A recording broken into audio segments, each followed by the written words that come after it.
Oke, kita mulai ke materi selanjutnya. Ini sudah jam 9, mungkin kita akan cuma kuliah sekitar setengah jam lagi saja. Oke, jadi pemrograman itu suatu hal yang penting dan digunakan di mana-mana. Ini sebelum saya jalan lebih lanjut, saya coba ingin tanya ke masing-masing mahasiswa. Oke, di sini, apakah ada yang berpikir bahwa pemrograman itu tidak diperlukan di material? Silahkan, Pak Resken, jika menurut kalian seperti itu. Ya, atau kalau enggak, nih, pertanyaan diubah. Apakah di antara kalian ada yang berpikir bahwa kalian akan mencoba untuk menghindari pemrograman semaksimal mungkin selama kalian ada di teknik?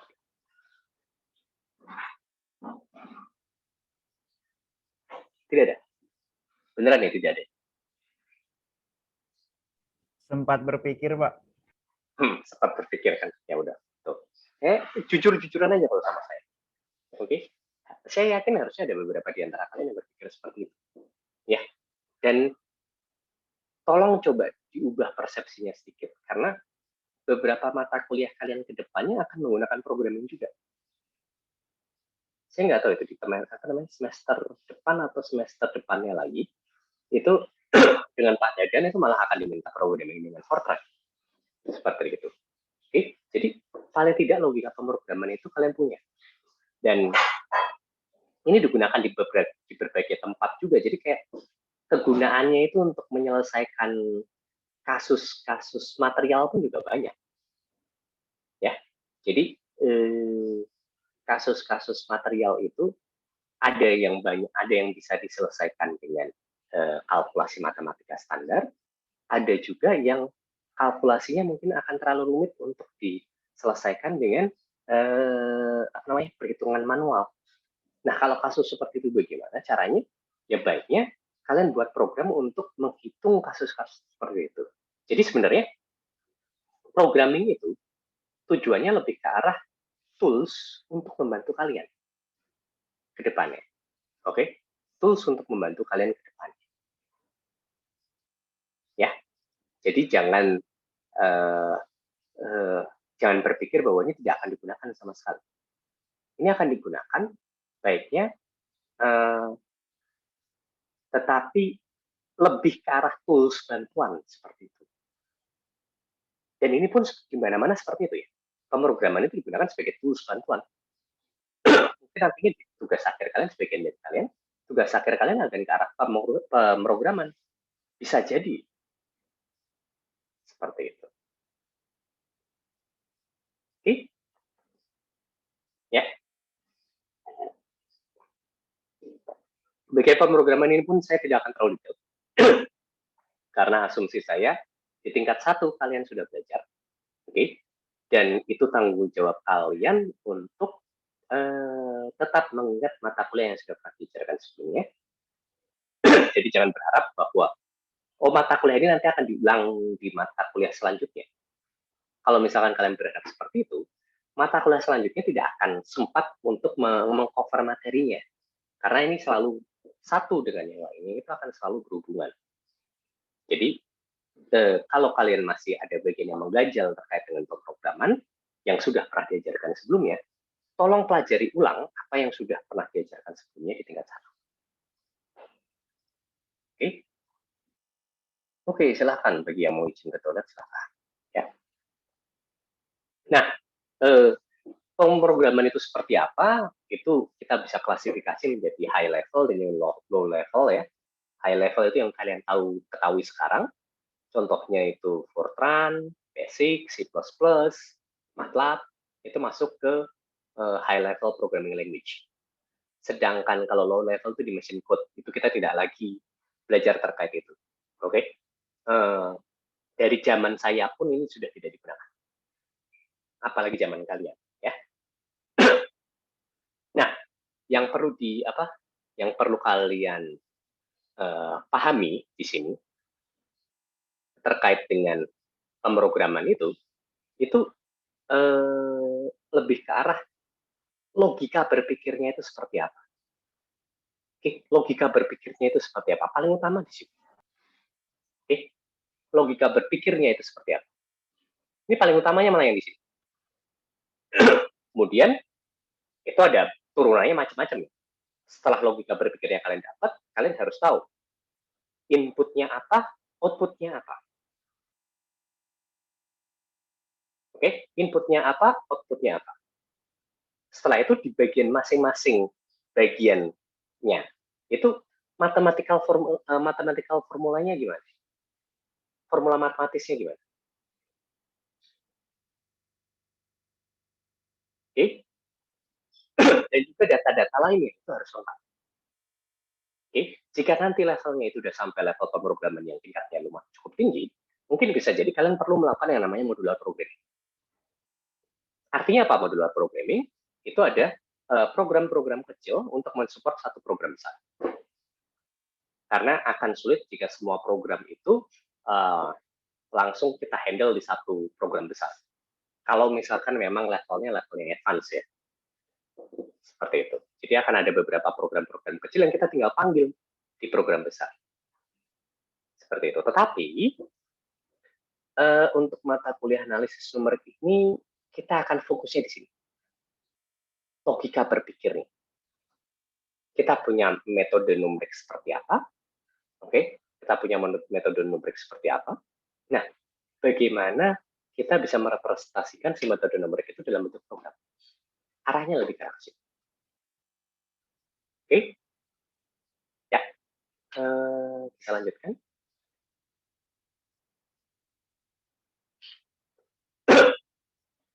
Nah, ini beberapa dasar-dasar pemrograman ya.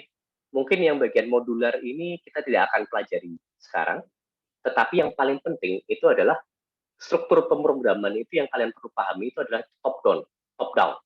Oke, top down di sini maksudnya adalah saat kita melakukan pemrograman itu selalu dari atas ke bawah.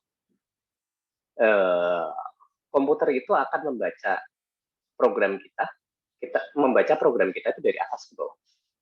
Dari atas ke bawah dibaca satu persatu. Nah, kalau ada loop, dia akan muter-muter di situ sampai loopnya itu terpenuhi, baru turun lagi. Seperti itu. Logika berpikirnya selalu seperti itu. Oke, kemudian karakteristik dari pemrograman ya, itu sistematik. Oke, gampang untuk dimengerti. Karena itu logis, ya, logis. Semuanya itu logis. Kemudian, nah, sebaiknya pemrograman yang baik itu kalian buat sedemikian rupa supaya gampang untuk didebug. Debug itu artinya apa? Itu artinya saat kalian melakukan pemrograman pertama kali itu biasanya banyak sekali beberapa masalah akan muncul di sana. Itu cenderungnya nanti kalian harus akan menyelesaikan permasalahan tersebut satu persatu di setiap bagian. Oke, kalian juga harus buat demikian rupa supaya setiap bagian itu bisa dites masing-masing. Oke, jadi kayak itu biasanya yang saya lakukan seperti itu. Lalu membutuhkan komputer yang bisa mentranslate. Oke. Seperti itu. Ini hubungannya dengan software dan komputer ya.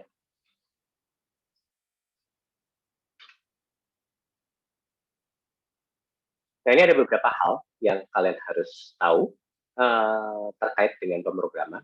Itu ada yang namanya algoritma, ada yang namanya flowchart, lalu ada yang namanya pseudocode.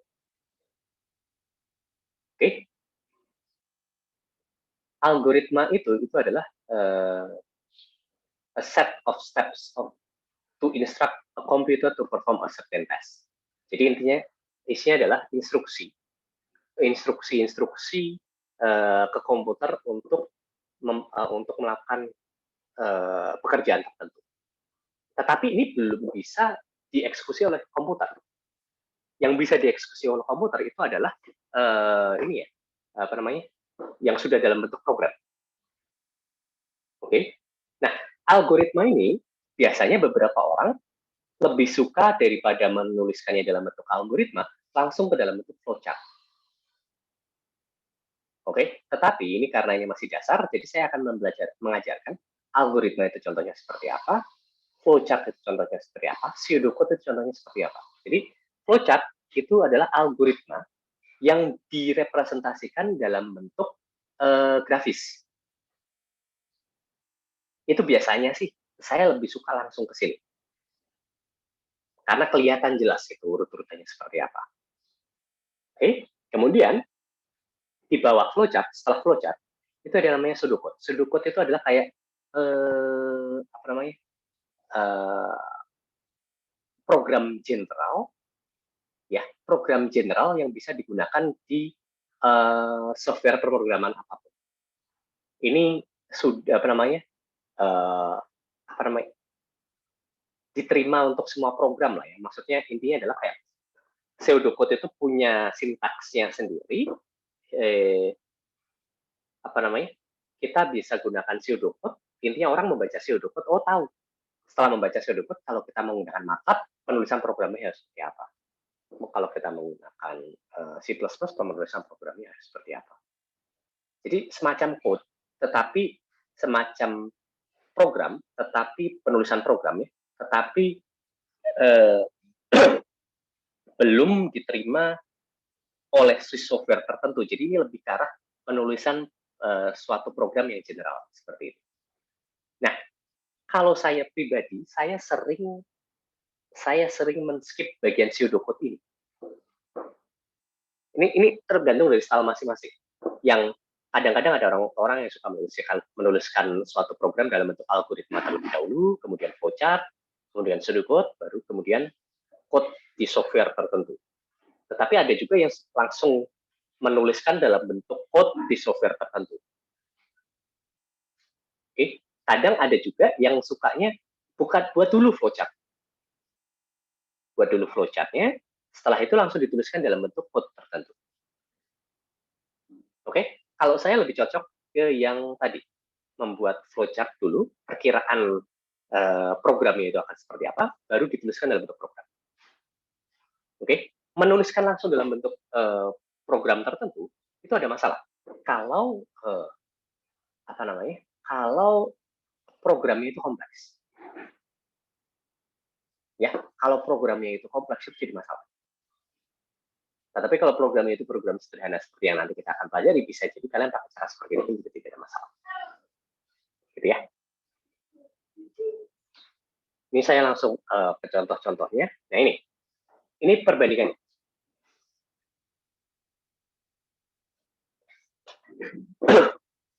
Perbandingannya ya. Yang pertama ini adalah algoritma. Seperti ini contohnya. As input. Perform instruction 1 to input. If condition satisfied, then store the results to instruction 1.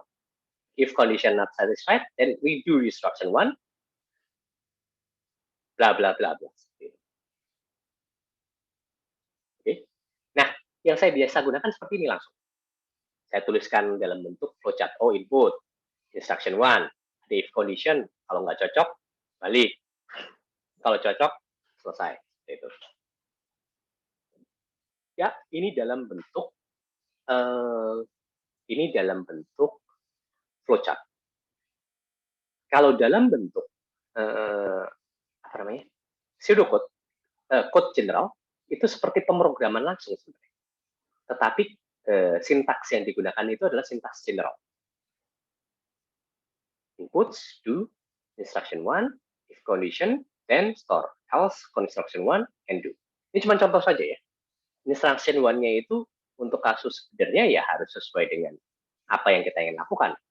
If condition-nya juga harus harus ada kondisinya yang kita penuhi seperti itu. Oke, ini hanya contoh membandingkan antara ketiga hal yang sudah saya jelaskan sebelumnya. Algoritma, flowchart, pseudocode.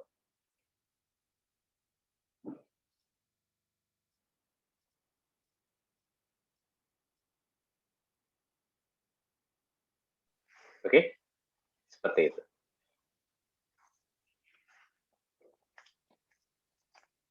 Apakah ada yang mau bertanya? Silakan. Oh, Sukri, silakan Sukri. Izin bertanya Pak. Tadi kalau nggak salah Pak bilang yang shortcut itu kan kayak perintah secara general bisa dipakai di mungkin Sebenarnya di bukan bisa dipakai ya. Salah kalau dia mungkin bisa langsung dipakai di software tertentu. Biasanya yang dilakukan itu adalah membuat pseudocode dulu, baru nanti ditranslate ke software yang kita mau gunakan. Gitu. Oh iya Pak. Jadi kalau misalnya langsung sebenarnya kan kayak misalnya Bapak itu yang tipenya itu langsung ke flowchart gitu kan Pak. Itu sebenarnya kalau dari flowchart emang ada yang nggak bisa gitu Pak. Kayak bisa sebenarnya. Jadi kayak kan? kamu setelah dari flowchart, ini logis, kita logis-logis aja ya. Ini saya jujur-jujur. Cuman ini namanya kuliah itu kan saya harus mengajarkan semua. Ya, saya harus mengajarkan semua. Jadi nggak bisa yang saya cuman cut, oh saya stylenya kayak gini, saya mengajarkan ini. Enggak. Karena just in case di antara kalian ada yang stylenya berbeda, ini masih bisa diakomodasi di situ. Jadi kalau style saya pribadi, saya tidak terlalu suka menggunakan algoritma. Saya lebih suka langsung menggunakan flowchart. Setelah flowchart ini beres, langsung saya tuliskan ke program yang saya mau. Misalkan saya mau pakai C++, saya tuliskan dari C++. Misalkan saya mau menggunakannya MATLAB, saya gunakan MATLAB. Dan seterusnya seperti itu. Itu nggak ada masalah kalau di kenyataannya. Cuman pas waktu ujian kan namanya menguji itu kan kita harus menguji semua gitu. Kebayang nggak Sukri? Iya Pak. Gitu. Terima kasih Pak. Walaupun sebenarnya ya kalau untuk yang ini karena belajar pseudocode sama belajar MATLAB itu juga hampir mirip-mirip. Kalau kalian males, misalkan yang diminta adalah pseudocode, ini kalau gini kita langsung buat perjanjian aja ya. Saya nanti saat membuat ujian tertulis, karena ujiannya pasti tertulis ya, itu saya akan persilahkan kalian menulisnya dalam bentuk pseudocode atau menuliskannya dalam bentuk MATLAB gitu. Jadi kalau kalian menuliskan dalam bentuk MATLAB saat diminta saya memintanya pseudocode, itu saya tidak ada masalah. Tetapi kalau yang saya minta itu adalah program MATLAB, kalian tuliskan dalam bentuk pseudocode, saya bermasalah. Karena yang MATLAB ini memang kan kalian sudah latihannya dalam bentuk MATLAB kan? Ya udah, tuliskannya dalam bentuk MATLAB. Gitu. Ya, Ricky, silakan. Halo, Ricky? Oh, salah dia. Oke. Sip, ada pertanyaan lain terkait ini?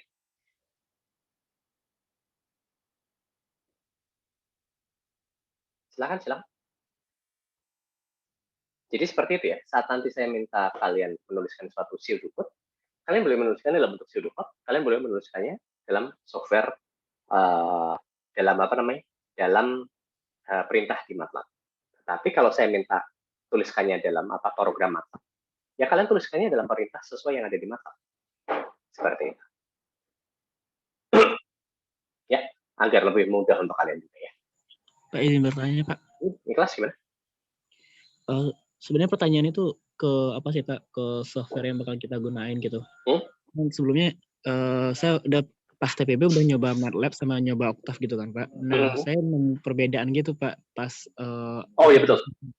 Ya, itu betul. apakah nanti berpengaruh besar gitu Pak di kalau pada saat ujian sih saya tidak akan berpengaruh terlalu besar ya. Karena kalau pada saat ujian yang saya baca itu adalah logika berpikir kalian. Logika berpikir. Jadi mau kamu tuliskan dalam bentuk Octave atau dalam bentuk MATLAB, ya mirip-mirip lah dua-duanya. Ada masalah. Tapi kalau itu yang diminta itu misalkan PR atau kuis itu dalam bentuk programnya program MATLAB karena memang pengecekannya akan menggunakan MATLAB, ya itu jadi masalah. Ngerti kan maksudnya? Jelas. Karena itu kan kalian harus nge-codingnya dalam bentuk misalkan yang diminta itu MATLAB, ya codingnya dalam bentuk MATLAB, nanti dimasukkannya ke MATLAB seperti itu. Atau baiknya sebentar, ini di sini ada ini nggak ya? Dominico ada di sini nggak? Ada Pak. Oh, Domi ada. Domi, kamu terbiasa menggunakan MATLAB kan ya Domi? Saya TPB-nya pakai C++ Pak. Oh, oke. Tapi kemarin kan waktu kelas saya itu kan pakai MATLAB kan? Ya, pakai MATLAB. Berarti harusnya bisa ya? Iya. Nah, itu kalau misalkan ada beberapa, ini kan karena memang masalah software ya. Ada beberapa di antara mahasiswa itu tidak punya akses ke MATLAB, terus mereka harus pakainya Octave. Itu mungkin nanti asalkan mahasiswa itu mengindikasikan mereka menuliskannya dengan menggunakan MATLAB atau Octave, nanti minta tolong kamu cek sesuai dengan masing-masing ya. Dan tolong ini dikoordinasikan juga dengan kadek. Oke, Pak. Jadi kayak misalkan mahasiswa menuliskan, oh ini programnya MATLAB ya, berarti diceknya dengan MATLAB. Oh ini programnya Octave, diceknya dengan Octave seperti itu. Karena memang akan ada perbedaan satu atau dua. Jadi kayak M-file di MATLAB di run di Octave bisa jadi agak sedikit bermasalah. M-file di Octave digunakan di run di MATLAB juga biasanya ada agak sedikit masalah. Gitu ya, Demi? Iya, Pak. Jadi seperti itu. Ini untuk semua ya. Ikhlas. Jadi paham ya. Jadi kalau kamu mau menggunakan Octave silakan, menggunakan MATLAB silakan. Tapi nanti tolong pada saat submission itu ditulis jelas. Ini Octave atau MATLAB. Jadi nanti agar asisten saya Domi dan juga Kandek itu paham harus ngerannya di mana. Gitu. Oke? Baik, Pak. Makasih, Pak. Kenapa goyang-goyang? Ya. Sip. Nah, ini proses-proses standar yang ada di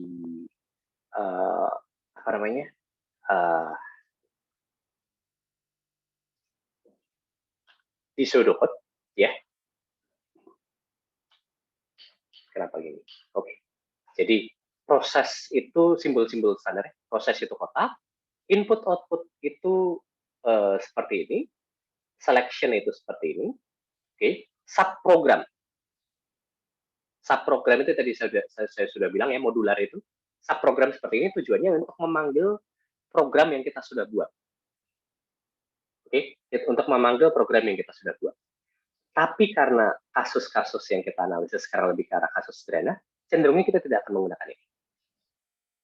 Start and terminal bentuknya seperti ini, konektor bentuknya seperti ini, direction seperti ini, manual proses bentuknya seperti itu. Nah, ini kalau kalian menuliskan tugas akhir, biasanya akan banyak manual prosesnya seperti ini. Tetapi karena ini kasus analisis numerik, cenderungnya ini tidak kita gunakan.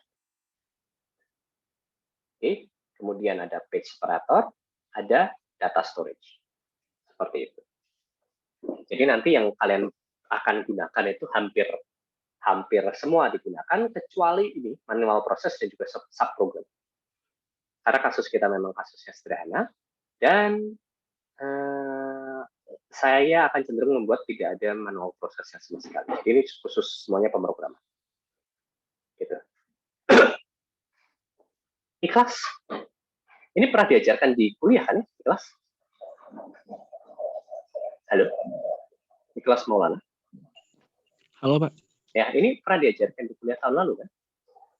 Udah, Pak. Udah diajarkan. Ya, ini makanya jadi saya singkat saja yang untuk ini karena hampir jam 9:30. Oke. Nah, ini programming methodology seperti yang saya seperti yang saya sudah bilang ya. Yang pertama itu kalian harus planning terlebih dahulu. Jadi buat antara algoritma atau flowchart, terserah mau yang mana. Tapi baiknya kalian tahu bagaimana menuliskan algoritma, dan juga baiknya kalian juga tahu bagaimana menuliskan dalam bentuk flowchart. Oke, kemudian setelah planning itu ada yang namanya menuliskan kodenya. Jadi setelah di planning ya tuliskan dalam bentuk program. Bisa dituliskan dalam bentuk pseudocode atau bisa dituliskan langsung dalam bentuk programnya. Oke. Jadi pseudocode itu posisinya di sini, di tengah-tengah antara planning dan juga writing the code. Writing the final code. Oke. Jadi bisa dilakukan, bisa tidak. Nah, bisa langsung ke writing the code. Kalian bisa langsung menuliskan sesuai dengan program yang kalian mau. Misalkan kalian mau kita pakainya MATLAB atau Octave, langsung ke situ. Lalu Setelah itu ada debugging dan testing di program. Itu kayak, jadi writing the code itu tidak selesai sampai di situ. Kalian harus mencoba programnya untuk beberapa kasus. Jika ada kasus-kasus yang bermasalah, kalian jika ada bagian-bagian yang bermasalah, itu kalian harus melakukan yang namanya debugging. Oke, kalian harus melakukan yang namanya debugging. Oke, kemudian ini tambahannya. Oke, commenting, making remarks. Jadi kayak apa namanya? Oh, improvement-nya bisa di mana, terus habis itu permasalahannya itu sekarang yang tidak bisa diselesaikan di bagian mana, itu di situ. Oke, kemudian kalian simpan programnya, maintain programnya. Ini urut-urutnya seperti itu. Walaupun cenderungnya yang akan dites untuk mata kuliah ini hanya 3 yang awal itu saja. Ya. Kemudian teori dasarnya,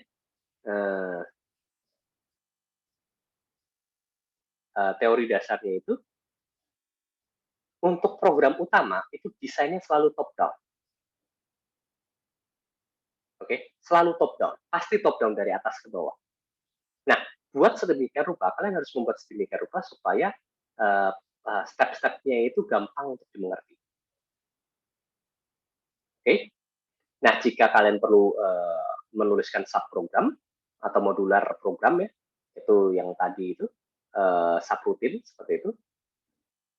Oke, itu kalian harus pisahkan, baiknya kalian pisahkan si flowchart-nya untuk khusus untuk modular program tersebut dan dituliskan terpisah program tersebut. Nanti dipanggil, oke, dipanggil ke program utama.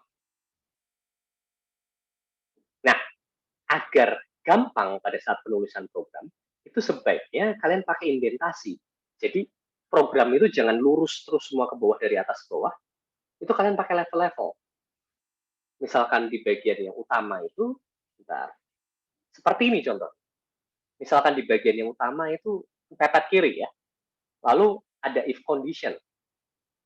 Itu kayak ada indentasi kecil di situ. Bagian dari suatu if condition ya, ada indentasi lagi. Seperti itu. Else. Oke, ada indentasi lagi. And, dan seterusnya. Jadi kayak kita tahu levelnya dia itu di bagian si main programnya, atau di bagian satu loop kecil, atau di loop di tengah loop atau di dalam loop yang ada di dalam loop lainnya seperti itu. Oke, jadi kita tahu level dengan melihat indentasi. Itu cara yang lebih terstruktur, lebih gampang untuk kita pahami. Seperti itu. Oke. Ini kelihatannya pemrogramannya saya coba akan lanjutkan minggu depan ya, karena ini sudah jam 9:30. Oke, terkait dengan ini dulu, apakah ada pertanyaan? Silahkan.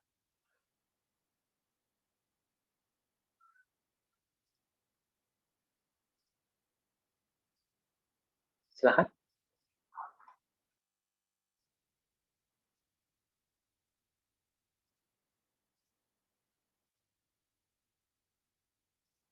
Tidak ada?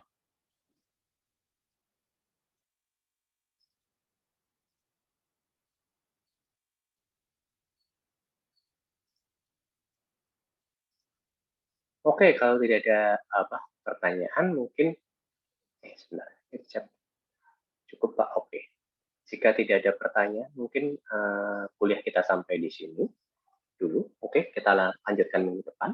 Minggu depan itu saya akan coba lanjutkan lagi dengan review terkait dengan pemrograman. Review karena kalian sudah pernah belajar ya. Review terkait dengan pemrograman. Oke, contoh-contoh khususnya. Kemudian kita akan masuk ke topik pertama yang akan kita bahas secara detail tentang root of equation. Seperti itu. Tolong mungkin mulai dipersiapkan untuk menginstall Octave atau MATLAB. Jadi setiap kali kelas itu ada, itu bisa jadi tengah-tengahnya itu akan ada, saya akan membahas pemrograman. Seperti itu. Ya. Dan tugas-tugas kalian pun sebagian besar akan terprogram. Oke? Seperti itu. Jika tidak ada pertanyaan lagi, mungkin kuliah kita hari ini sampai di sini. Sampai ketemu minggu depan. Terima kasih, Pak. Terima kasih, Pak. Terima kasih, Pak. Terima kasih, Pak.